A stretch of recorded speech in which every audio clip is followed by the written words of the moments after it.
எப்படி சார் இத புரிஞ்சுக்கிறது? 2வது முறையாக அ திமுக சார்பாக தமிழக ஆளுநர்ட்ட ஒரு புகார் மனு கொடுக்கப்பட்டிருக்கிறது. அதில என்ன சொல்றாங்க, எம்.ஆர். விஜயபாஸ்கர் வெளிப்படையா பேசியிருக்கிறாரு. அங்கிருந்து எங்களுக்கு அழைப்பு வந்து நாங்க போனோம் அப்படின்ற கருத்து சொல்றாங்க. ஆனா எம்.ஆர். விஜயபாஸ்கர் அதிமுகவுடைய முன்னாள் அமைச்சர் சொல்லும்பொழுது, தாவேக்காவில் இணைந்ததில் யாருடைய அழுத்தமும் கிடையாது. நான் கட்சியில சில முன்னாள் தலைவர்கள் அங்க இருக்கிறாங்க. அவங்கள்ட்ட நான் எப்படி இருக்கு சூழல்னு தான் விசாரிச்சேன். பேச தவறா ப்ரொஜெக்ட் ஆயிடுச்சு அப்படின்றாரு. தொடர்ச்சியாக திமுக தாவேகா மீது குதிரை பேரத்த விமர்சனத்தை முன்வைக்கிறாங்களே, இது பலகீனப்படுத்தும் முயற்சியா? தாவேகாவை எந்த விதத்திலும் இது பலகீனப்படுத்தாது என்று நான் நம்புகிறேன். நம்பர் 1. நம்பர் 2, இப்போ எம்.ஆர். விஜயபாஸ்கர் நான் 11 முறை மக்களை சந்தித்து கேட்டேன். இதை அவர் 2 நாளைக்கு முதல்ல சொல்லலை, அழைத்தார்கள்ங்கிற மாதிரி சொன்னார். அதை இப்போ தவறாக தமிழக அரசியல்வாதிகளுக்கு ஒரு ஸ்டாண்டர்ட், நான் தவறாக புரிந்து கொள்ளப்பட்டேன், நான் தவறாக பேசுகிறேன் என்று சொல்ல யாரும் தயாராக இல்லை. ஒரு 50-60 ஆண்டு காலமாக. எனவே அவர் அதை எடுத்திருக்கிறார். 2வது முறை ஆளுநரை சந்தித்து புகார் அளித்த திமுக ஒரு வகையில் எனக்கு மிகுந்த மகிழ்ச்சியாக இருக்கிறது. ஏனென்றால் கலைஞர் தலைமையில் இருந்த திமுக தான் எம்ஜிஆர் கொண்டு போய் ஒரு ஊழல் பட்டியலை கலைஞர் ஆட்சியின் மேல் கவர்னரிடம் கொடுத்த போது படித்தேன், ரசித்தேன், சிரித்தேன். அவர்களால் என்ன செய்ய முடியும், என்ன அதிகாரம் இருக்கிறது கவர்னருக்கு, எல்லாம் ரெக்கார்டில் இருக்குது, என் மண்டையில் மட்டும் இல்லை இதெல்லாம் என்று கேலியும் கிண்டலுமாக திரும்ப திரும்ப கேட்டவர்.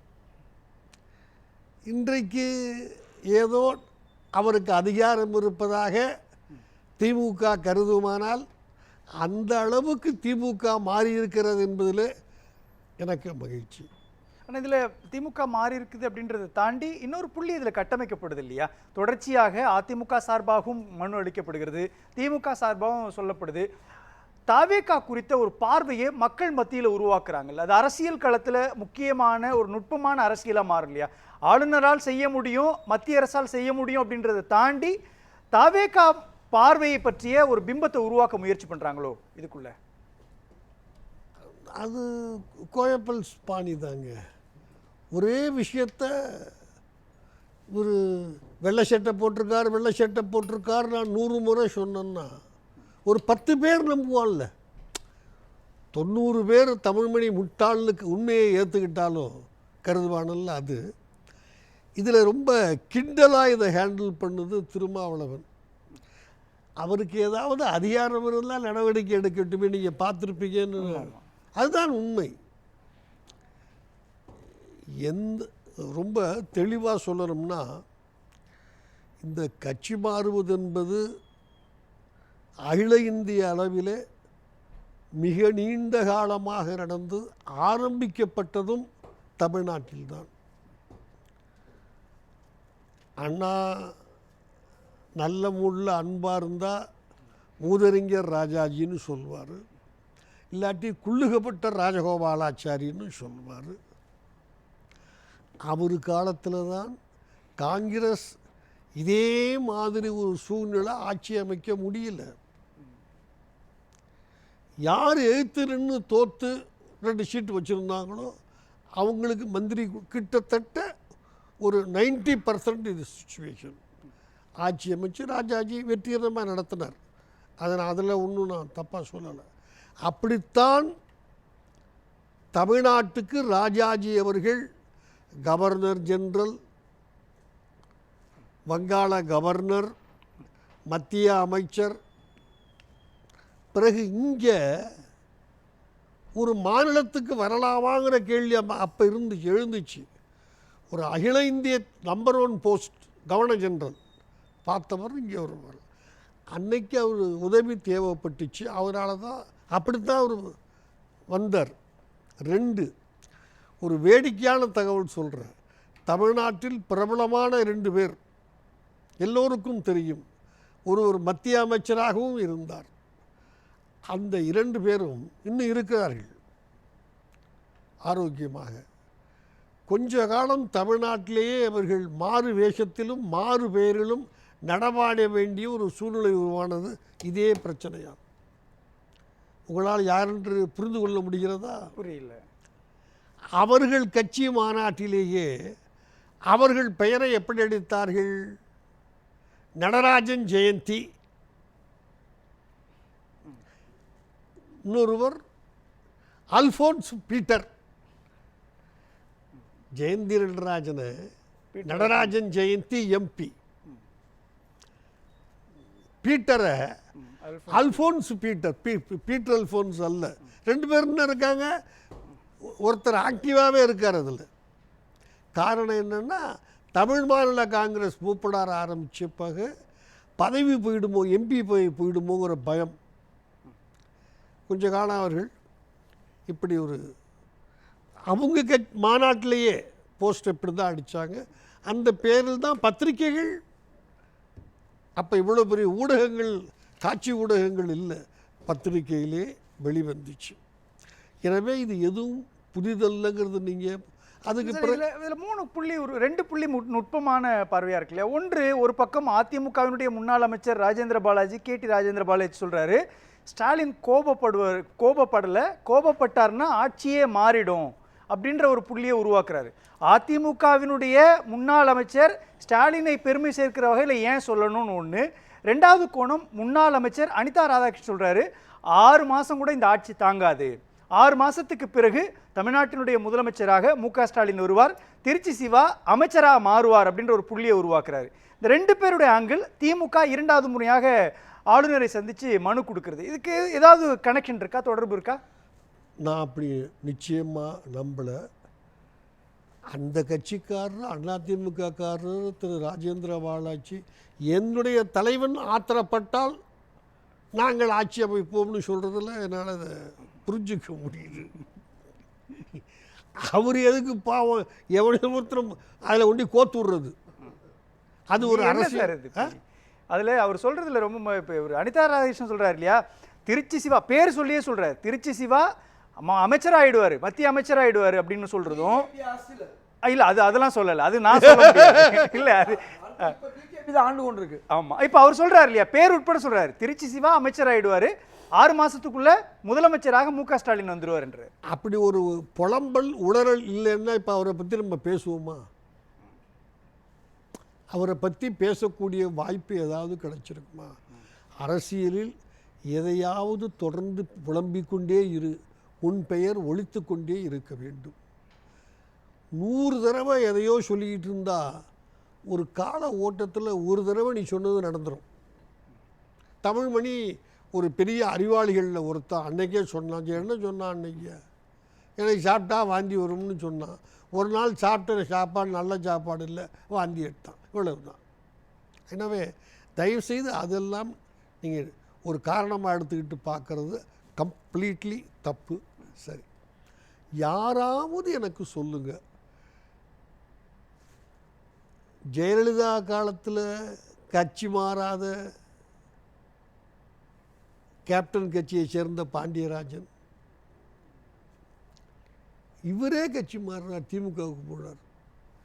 பாமகவினுடைய முதல் தலைவர் பேராசிரியர் தீரன், சிட்டிங் பிரசிடென்ட். புரிஞ்சுக்குங்க, கம்யூனிஸ்ட் சுப்பு, அப்போ கசப்புன்னு கூப்பிட்டாங்க அவரை, கே சுப்புங்கிறதுனால.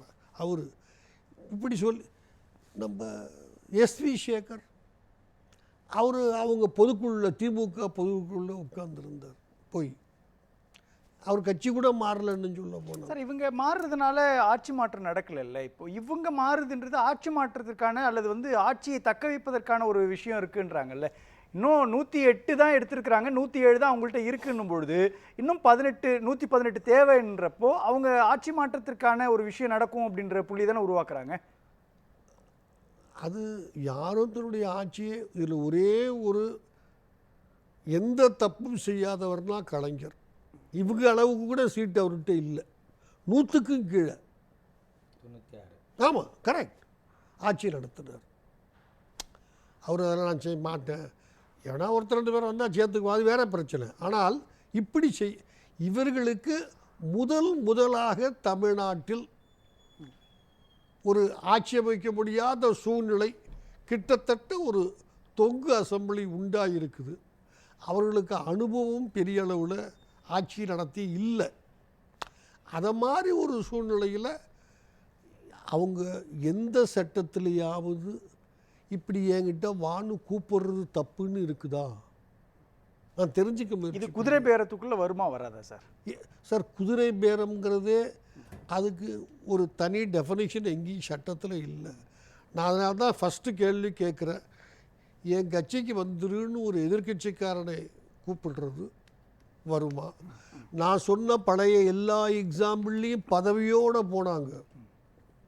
உங்கள் கட்சியில் ஜெயிச்சுட்டு அந்த பதவி ஏன்ட்ட கொண்டாந்து காமிச்சாங்க, ஏதாவது லாபம் கிடைச்சிது.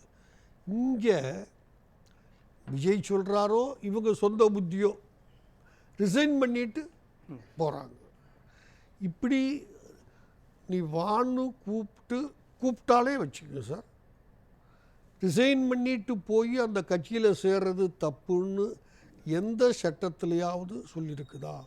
திட்டமிட்டு காலி பண்ணுறாங்க அப்படின்னு தானே கோர்ட்டில் சொல்கிறாங்க. அதான் அரசியல். அது என்ன தப்பு எனக்கு புரியலையே.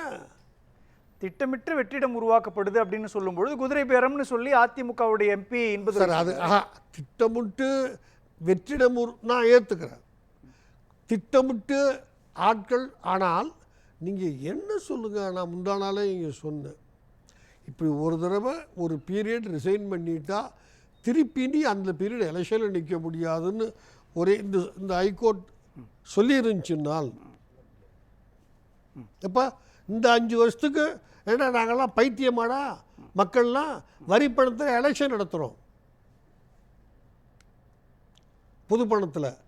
நீ இந்த கட்சியில் ஒரு தடவை அந்த கட்சியில் ஒரு தடவை எங்களை என்ன பைத்தியம் நினைச்சியாடா? போ, கிடையாது. அடுத்த 5 வருஷத்துக்கு நில்லு. எம்பியோ எம்எல்ஏவோன்னு சட்டத்தை மாற்றினால் ஆட்டோமேட்டிக்காக அது பிரச்சனை ஆகிட்டு முடிஞ்சிருமே தவிர, கூப்பிடுறது தப்பு. அதுவும் பதவியை விட்டுட்டு வந்து இந்த பதவியை வச்சு அவன் லாபம் அடைஞ்சிட்டான்னா அது வேற. எந்த சட்டத்திலும் அழைப்பது தவறென்றோ சேர்த்து கொள்வது தவறென்றோ நிச்சயமாக. அப்புறம் ஏன் சார் தொடர்ச்சியாக குதிரை பேரன் திமுக சொல்லிக்கிட்டே இருக்கு? சார், கோயப்பல்ஸ் தான் சார், கோயப்பல்ஸ் தான். அதை சொன்னோம்னா இப்போ நம்ம நம்ப ஆரம்பிச்சிட்டோம்ல.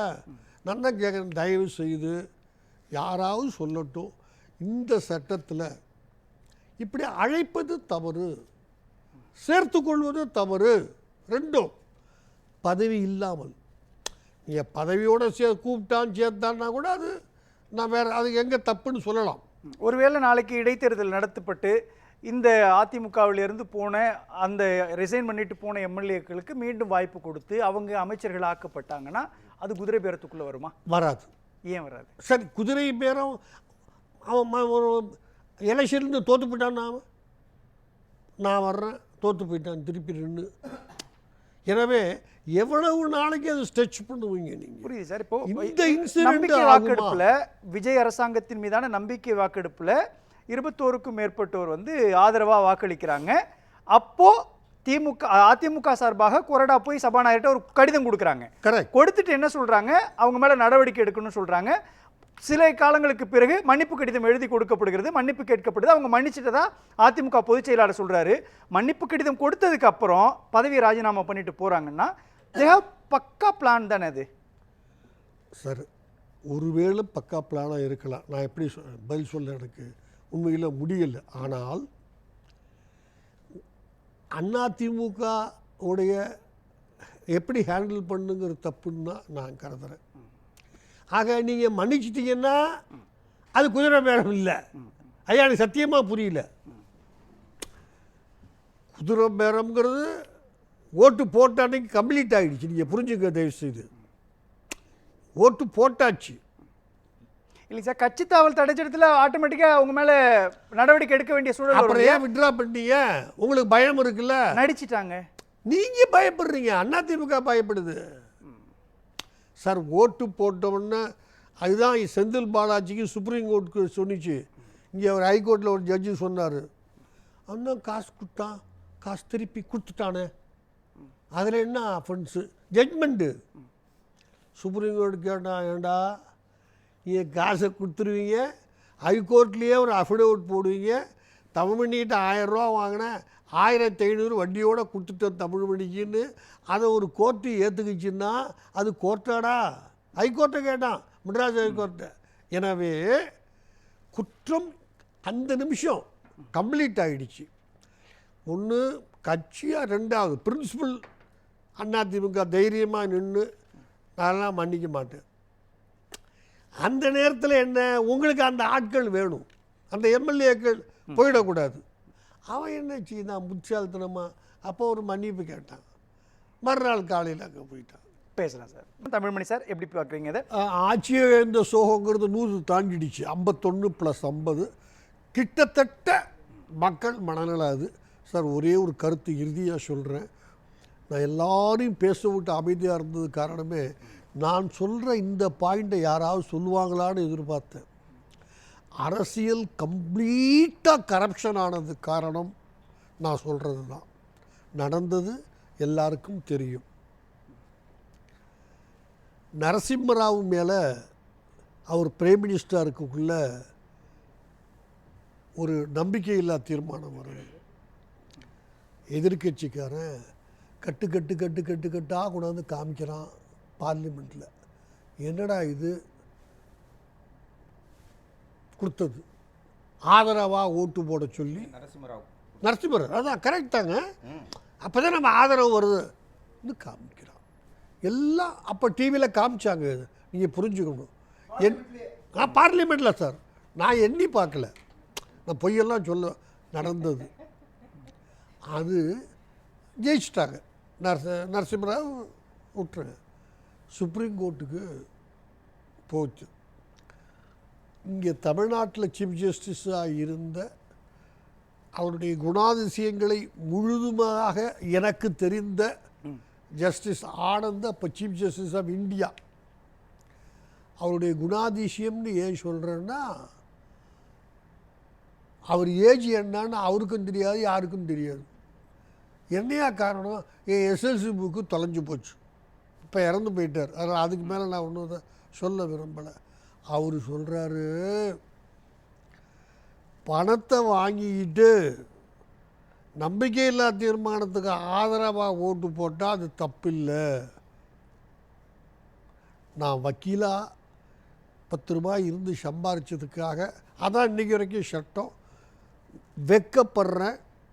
இதுதான் இன்றைக்கி வரைக்கும் அந்த சட்டம்தான். காசை வாங்கிட்டு ஓட்டு போட்டால் தப்பில்ல, அதுதான் இன்றைக்கி வரைக்கும் சட்டம். அவர் சொன்னது அதுதான். எல்லா அரசியல்வாதிகளையும் இந்த 52 ராஜாஜி ஆரம்பித்தார்ல தமிழ்நாட்டில், நம்ம பக்கத்து ஸ்டேட்காரன் அன்றைக்கி நம்ம கூட இருந்தவன் தான், ஆந்திரா, அங்கே ஆரம்பித்தது தான் இது. நன்றி சார்.